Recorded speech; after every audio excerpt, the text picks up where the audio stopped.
This episode of Beyond the Tube, Real Stories, Real Advice is proudly brought to you by TubiFun. TubiFun are a fantastic company who endeavour to make tube feeding a little bit more fun for our Tubi kids and their families. Check out TubiFun on Instagram via the link in our show notes. Thanks again to TubiFun for sponsoring today's episode and for your continued support of the Tubi community. Today, we are lucky enough to be joined by the wonderful Belle Kelly, who is a business consultant specializing in the NDIS. I know this is going to be a hot topic for a lot of our listeners and viewers, and I think that there'll be a lot of information that everyone will be able to take out of this episode. Welcome, Belle. Thank you, Fee. Thanks for being here. Appreciate your time. Yes, anytime.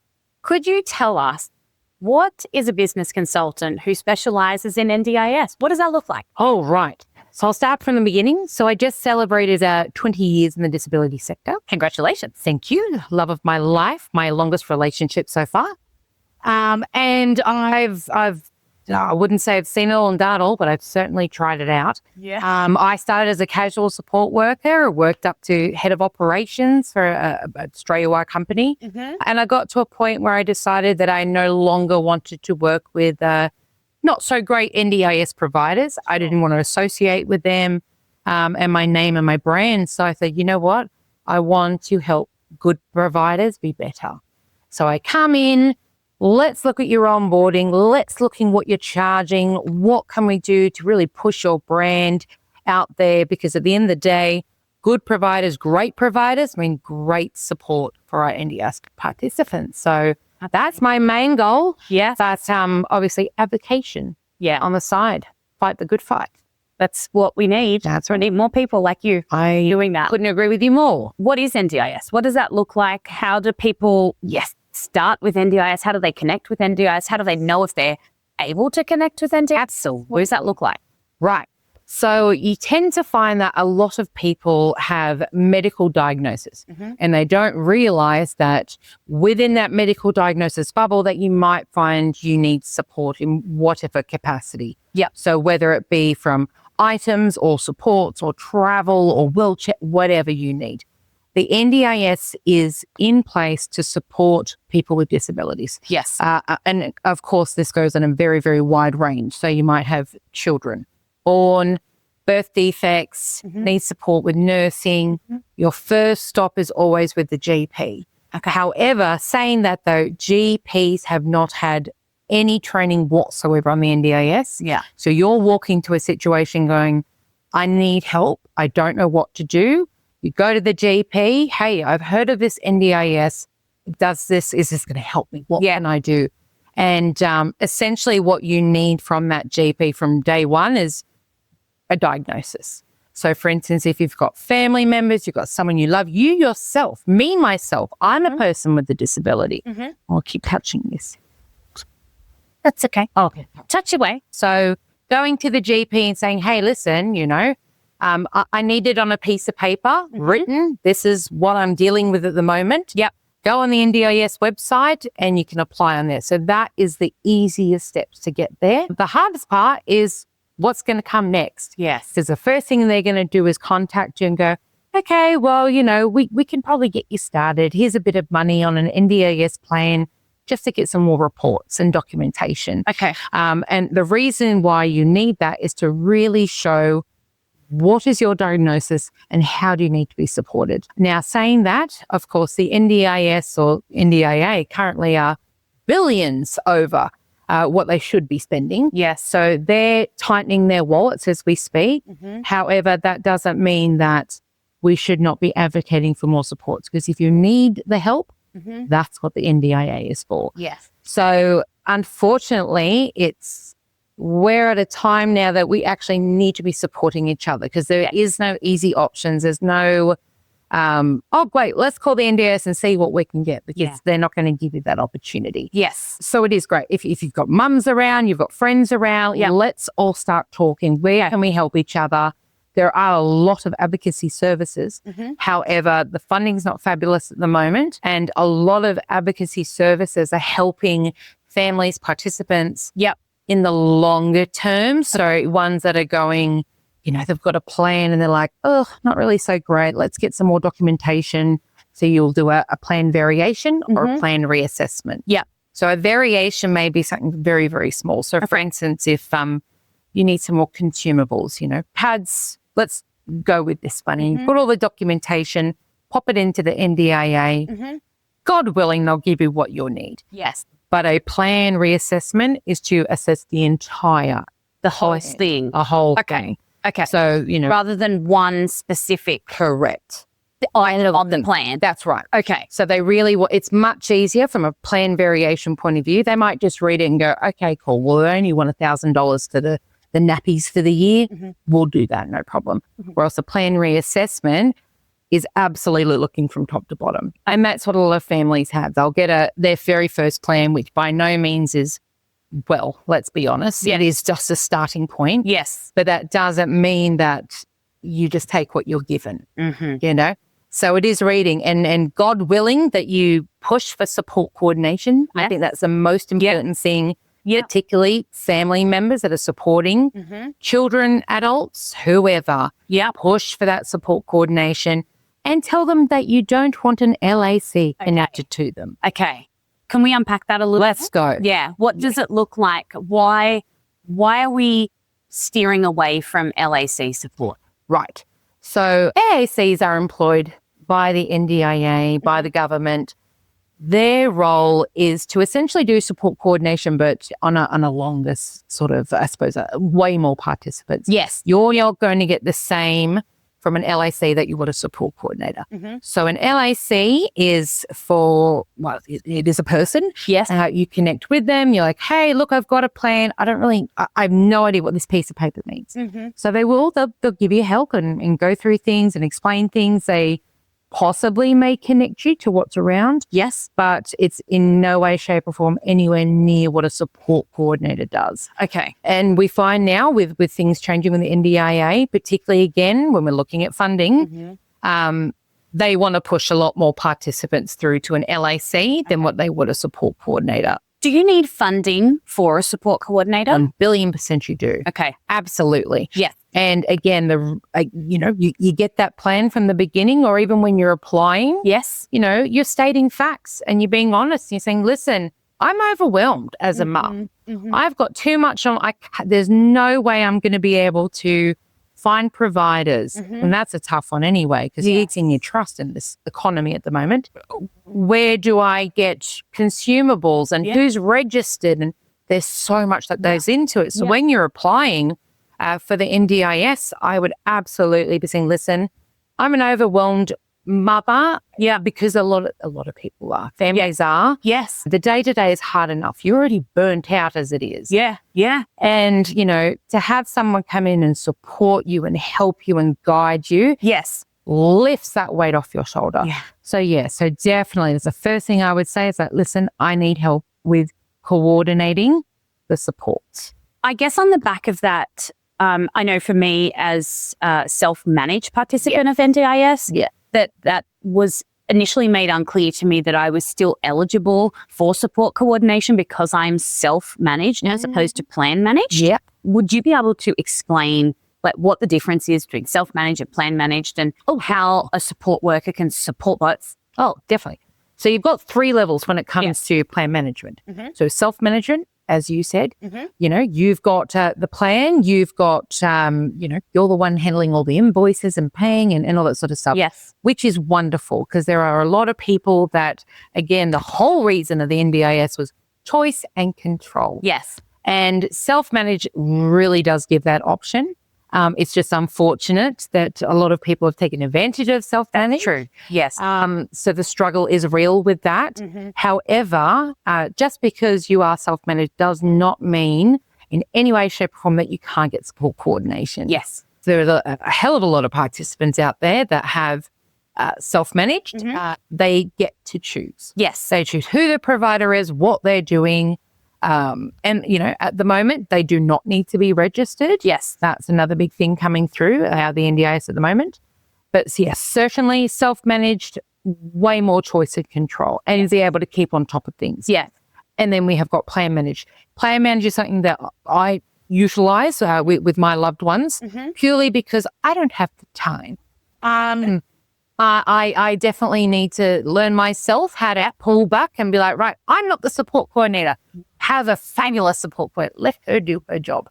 But plan manager is good, particularly when you have complex situations. So, whether you've got kids and adults in supported living environments, it's much easier when you've got kids at home. So you're just paying the physio's bill, Yes. paying the support bill. But yeah, complex situations, it is a massive burden off your shoulders if you don't feel like you need to keep on top of it. Yeah. But all plan managers are also registered. And I find it a lot easier because then, as we start services. Yeah. Everything's going great.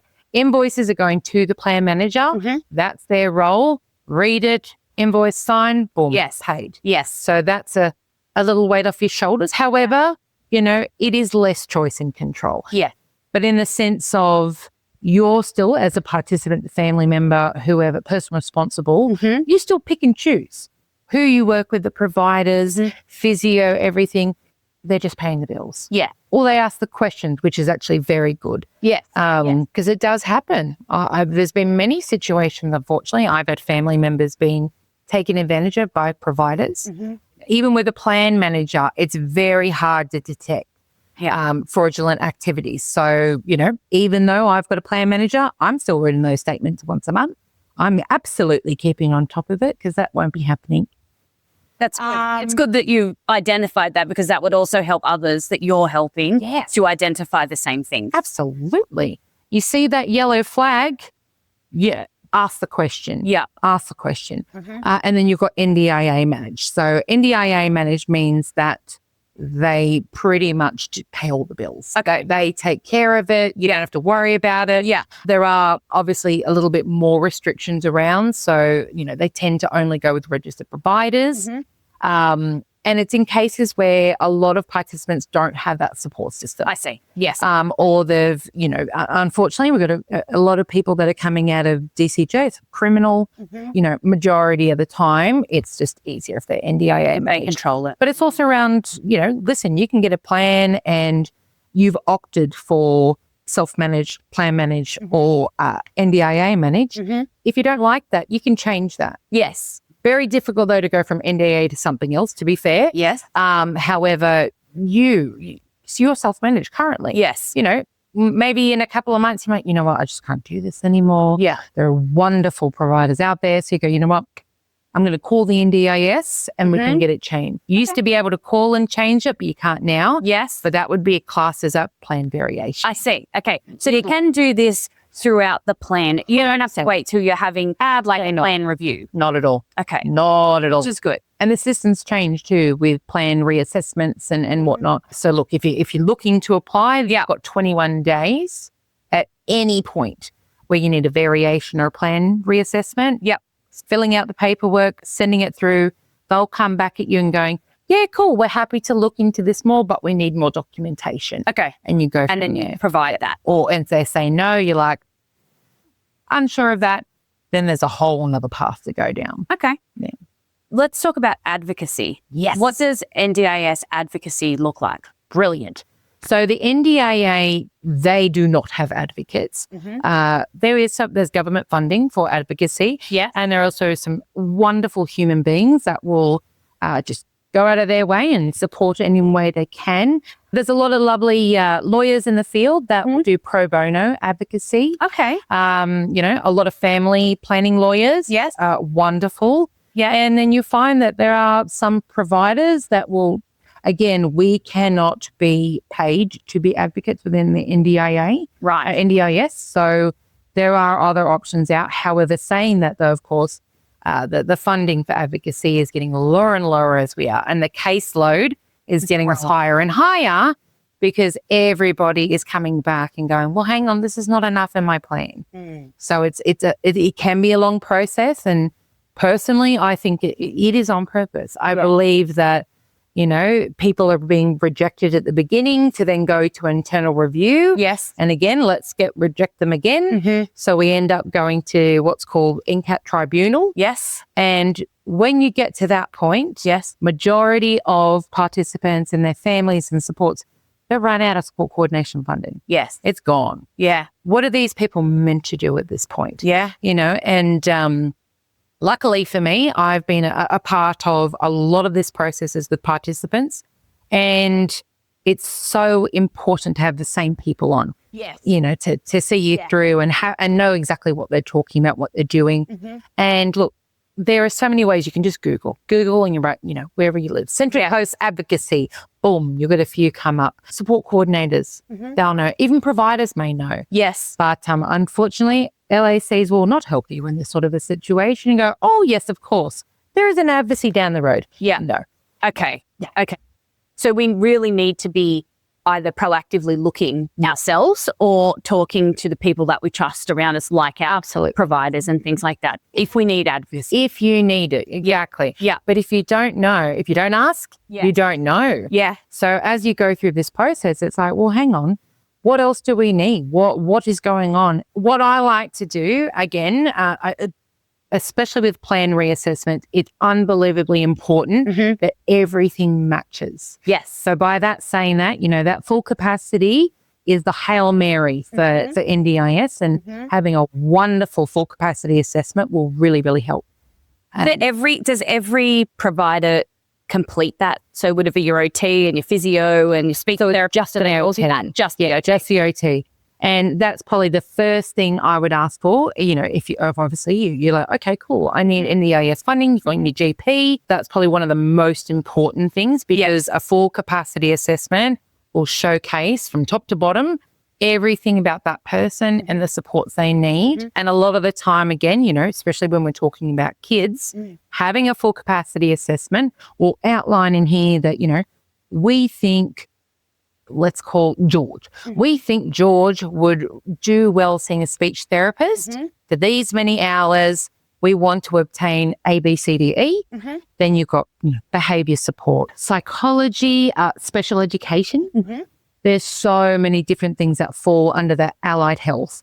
And a full capacity is probably the easiest way to showcase in your circumstances what you have to do in your day-to-day and how you support your son and who you need on top. So there are some wonderful, wonderful occupational therapists out and about. Yes. Some wonderful ones. One's called Transform Life. They're my favorite here on the coast. And I say that because I had an emergency situation. Yes. They came in and, I call it a piece of art, this full capacity assessment.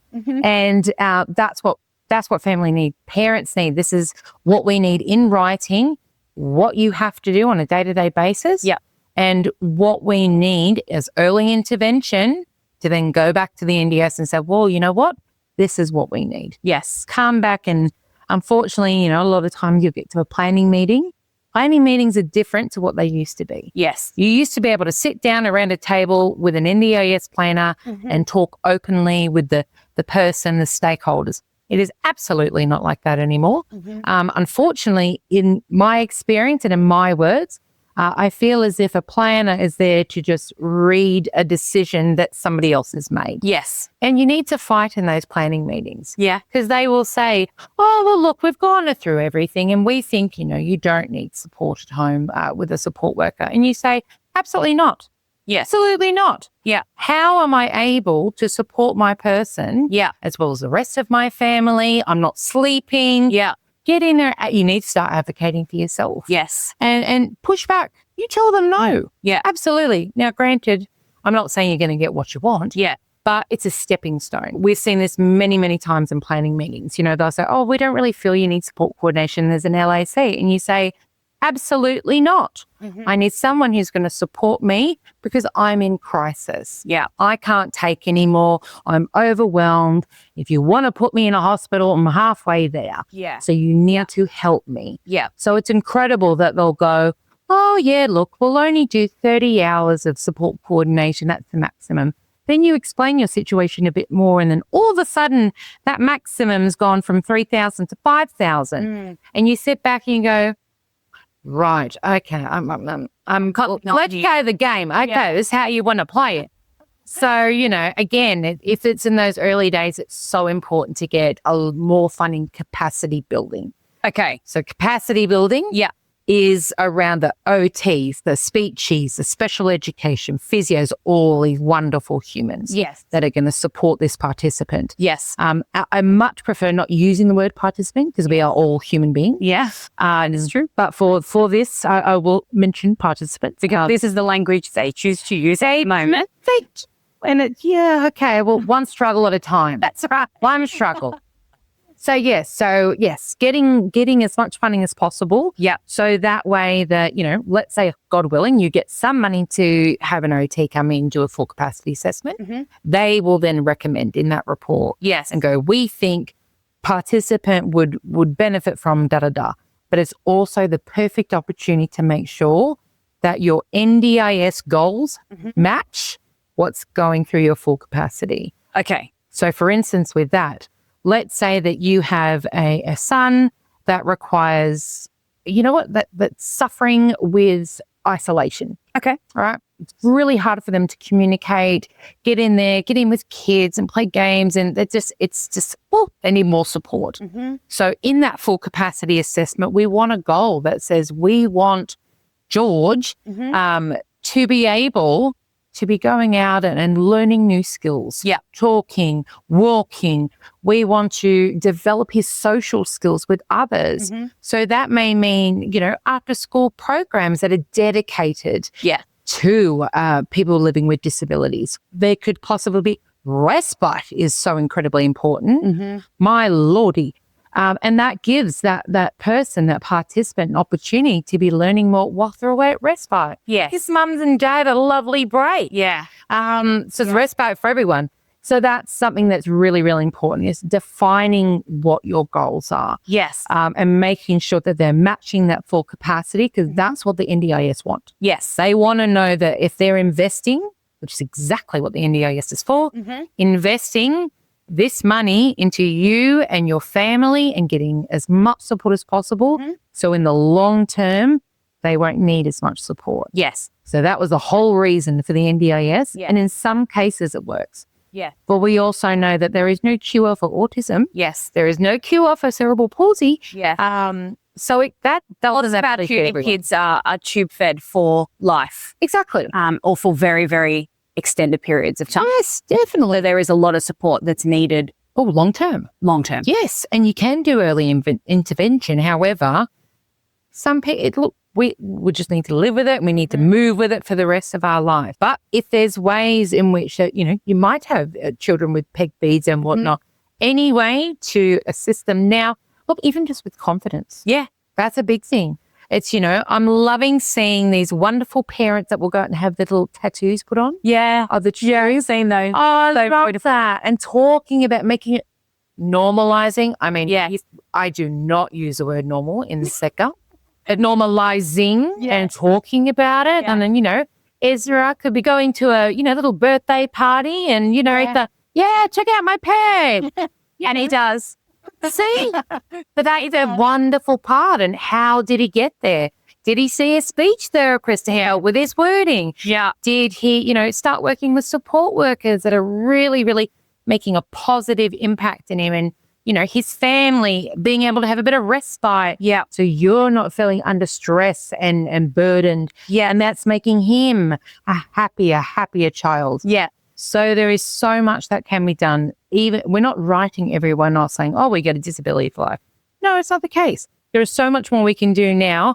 Build that confidence, essentially, especially with Ezra. Yeah. And then long term, he's going to be killing it in life. Yeah. We're killing it. What we all want for our kids, but particularly more, I think, when you've got a child who is struggling with adversities and disabilities. Time. Absolutely. So what are some common mistakes you see when people are submitting to NDIS? Right. So probably the biggest one I find is that all the reporting documentation, nothing's matching. So for instance, you might have a full capacity assessment that says, Ezra needs 4 hours a month to do physio, for instance. However, you've engaged your physio and they've done a lovely report talking about, what they do with Ezra. And they'll also put a quote in that's, again, mistakes that people make. And of course, I'm not saying that every single allied health professional does it, but we still also have a lot of new people in here to getting used to NDIS. Yes. It's really important that the information that physio is writing around Ezra and is stating down the bottom in a quote section, it says, oh, well, we want 16 hours a month, but the full capacity says 4. Yeah. And the NDIA are looking very, very specifically for a problem. Because if they can find a problem, they're like, oh, well, sorry, it's contradicting.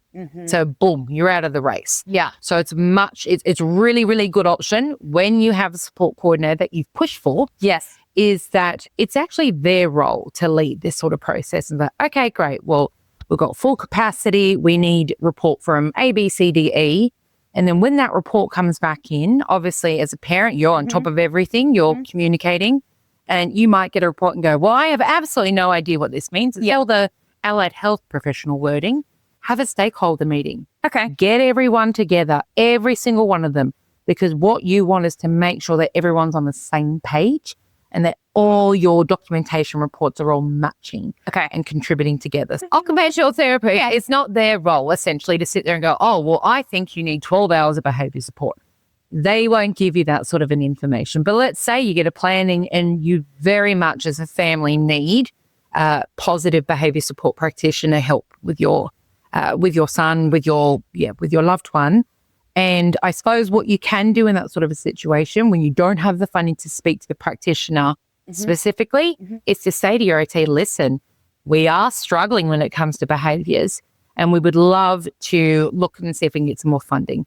Again, a support coordinator would already be on top of that. But let's just say they didn't and you're having conversation with the OT and they can put in there and say, listen, we would like to request funding for a behaviour support plan and ongoing behaviour support for your loved one, your son.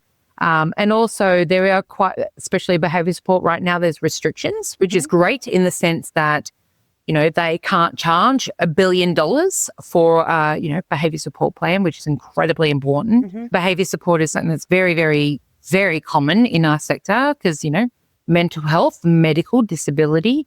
Unfortunately, NDIS want to push us all apart, but they all contribute together. Yes. So yes, we can wrap back to the full capacity assessment and reports. But yeah, it's great. It's great if you can get everyone around a table. I mean, obviously in today's age, you can get it through telehealth and just touching base with everyone together, introducing each other.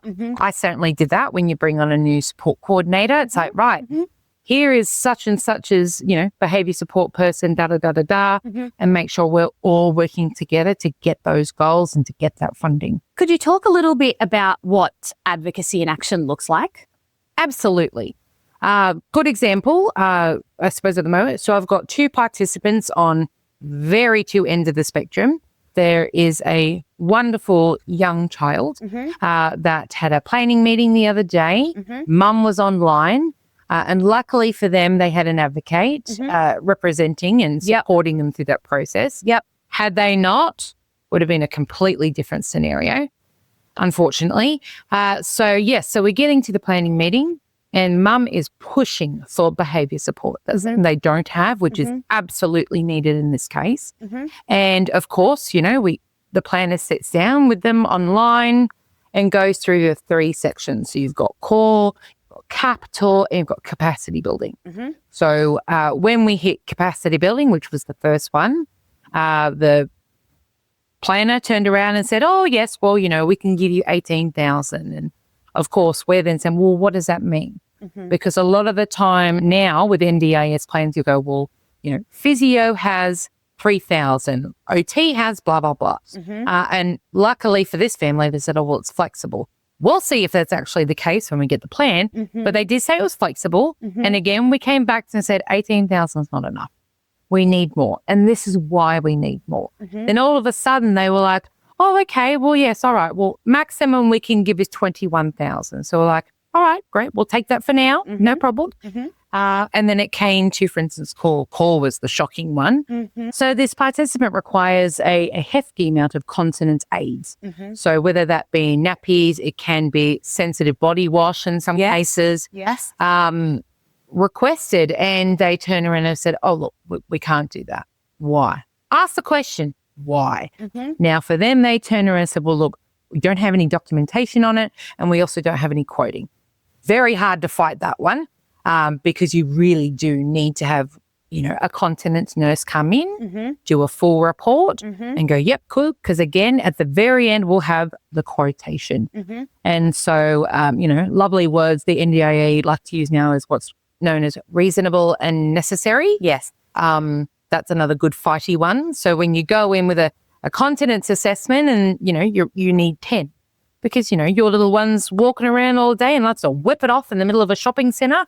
So you go through them quite a bit, or they haven't been toilet trained because, you're working with your allied highs to get there. Yeah. And they'll turn around and go, oh, well, look, we can really only offer 5 nappies a day. And I go, well, what's mum meant to do the other? What are they going to do? What are we going to put on another old nappy? I said, it's not the case. So ask those questions. Get into it and be like, well, what would you like me to do? Yeah. Nobody likes that question. That's what they certainly don't like to hear. What would you like me to do?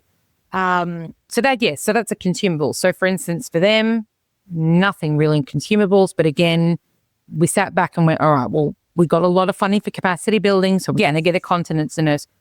That's fine. We won't fight as much on that one.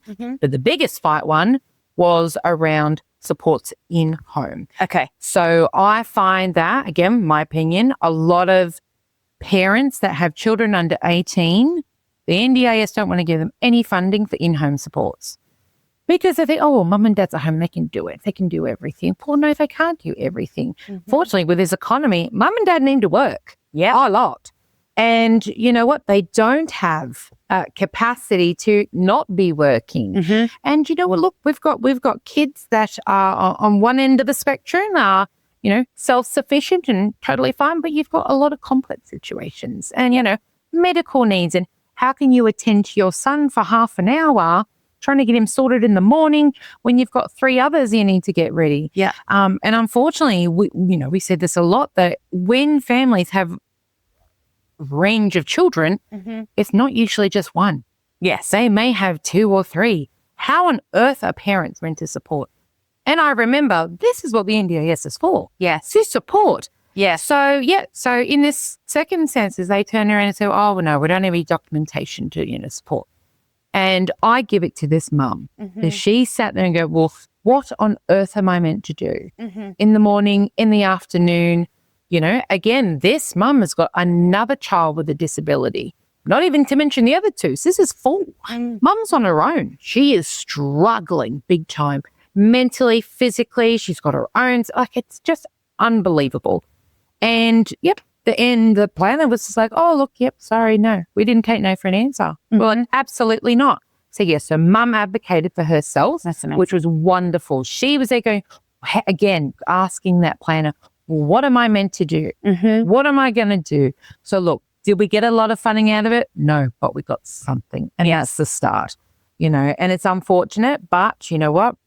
I'd rather a little bit than nothing at this point. And again, we go back to OT. We really look at that full capacity. What do we need to update and change? Again, really showcasing what does mum do in this scenario every 15 minutes of the day. Yes, that's the best way I suppose, for anyone is to really, really put into words, well, you made, for instance, 15 minutes in the morning. You might be there with Esther going, come on the loo, off you go. Yeah, you got to go back about 10 times within that 15 minutes. Yeah. Document it. It's not necessarily document every day, but I would say document your day on the worst day. Yes. What does your worst day look like? Because we know that fluctuates, Absolutely. Hallelujah. You get a good couple of days, but depending, you might just hit bottom. So for this parent, they absolutely advocated themselves. I'm on my own. I need support. I'm in crisis. What can you do? All of a sudden, it was like, okay, well, we can do $7,000. By no means is that a lot in any way, shape, or form, but it's something. It's started. Considering they said at the beginning, we don't have enough documentation. Yes. And we're not going to give you anything. Boom. Now we got a little bit. Yeah. And don't get me wrong, we still tried after that one. Yes. But again, they put their heels in the sand and we just went, okay, cool, no problem. Sport coordination, another one.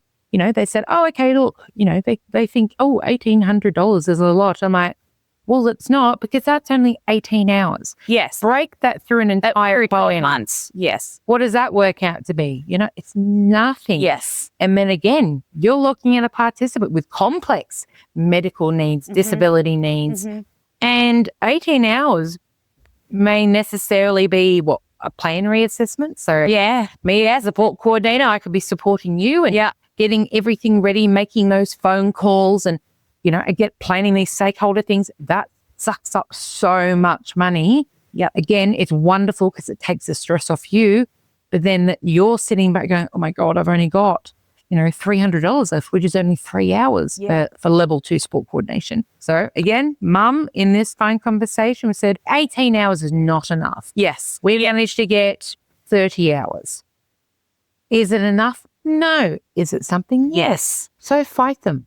So what I'm hearing, to summarize that, and I suppose take it away from the specific example and what people who are watching and listening can take out of this as a practical thing to do is make sure everything matches, make sure all your reports match, make sure everything aligns first and foremost. And work with your support worker on that. Together. Correct. That a carer's impact statement outlining what it is your day looks like as a carer, as a parent. Worst day. Worst day. Well, worst day you've had with your child, which is really, really hard to do as a parent because we all think our children are wonderful, even when they're horrible. And you also want to protect them. We do. You don't want anybody thinking them in a negative light. Yeah, no. But facts are facts. Yes. If you're struggling, you're going through that day, no one's here to judge you by any means whatsoever. Yes. We need to be able to support you the best way we can. So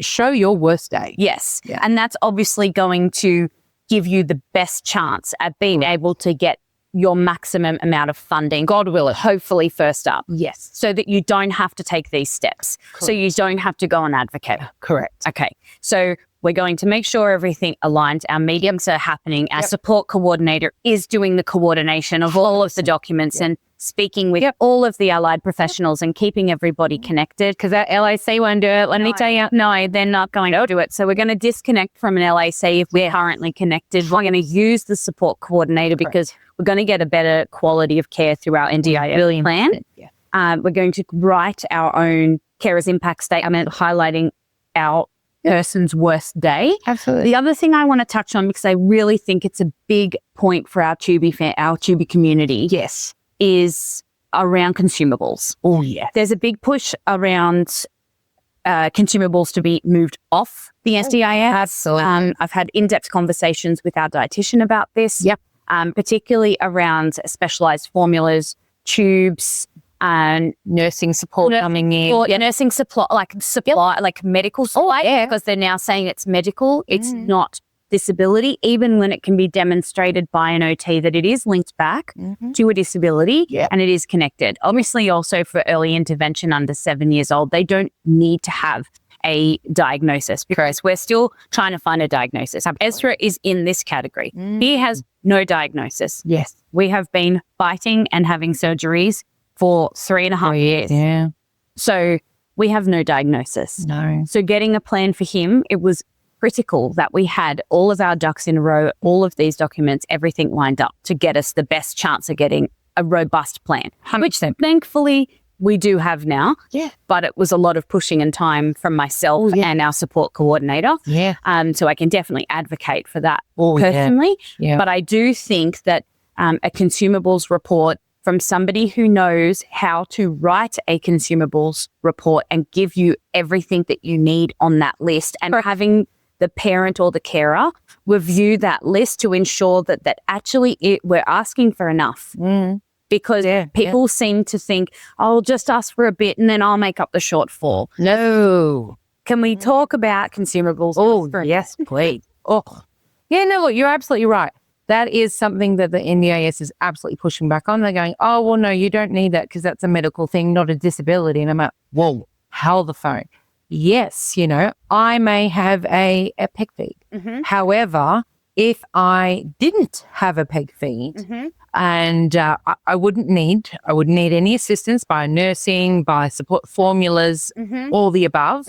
But because I've had a medical condition. I need support because I can't do it myself. Yes. So here's the thing. You fall off the face of the earth tomorrow. Yes. Ezra, little Ezra, he's not going to be able to change anything, feed himself, do nothing. Nope. So again, if he did not have that medical diagnosis, which you may not know as titled now, Yes.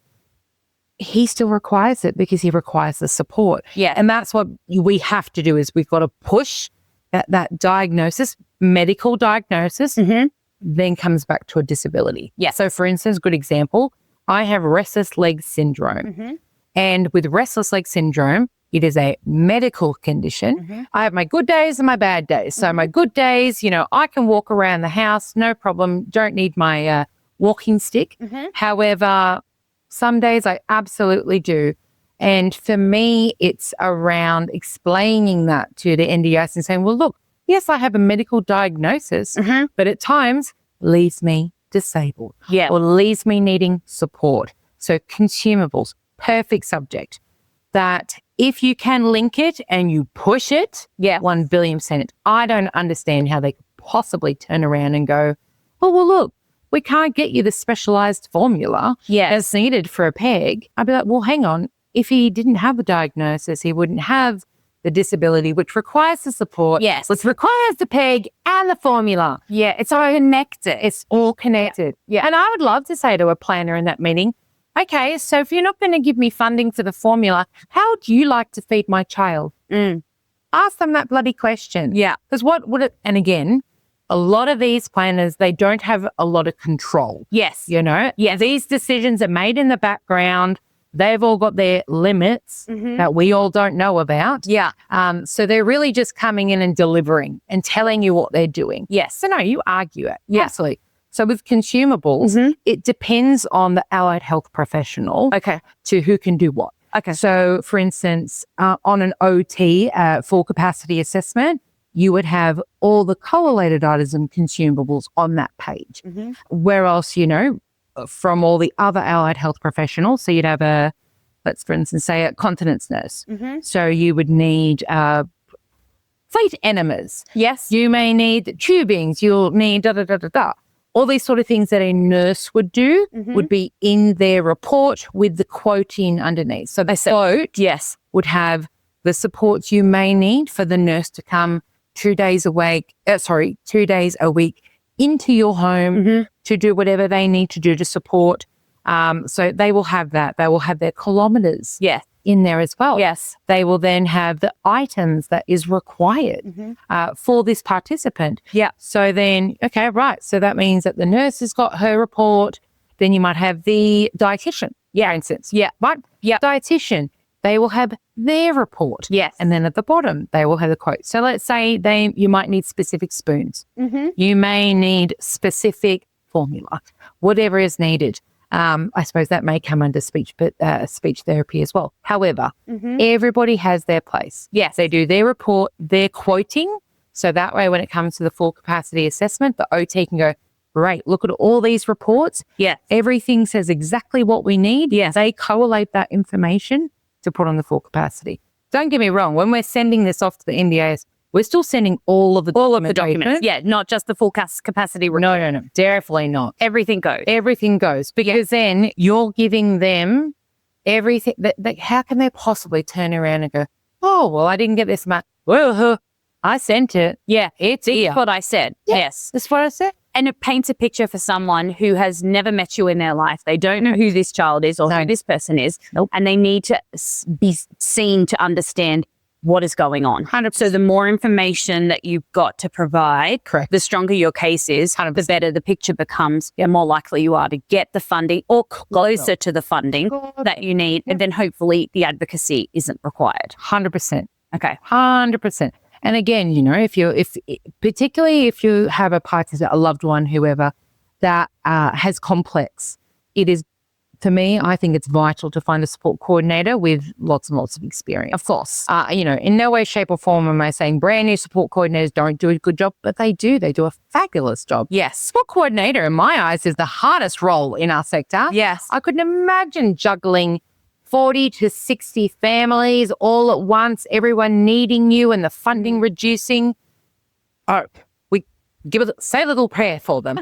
Thank you so much to Belle for joining us for this incredible insight into the NDIS. This has been a truly insightful and incredible episode.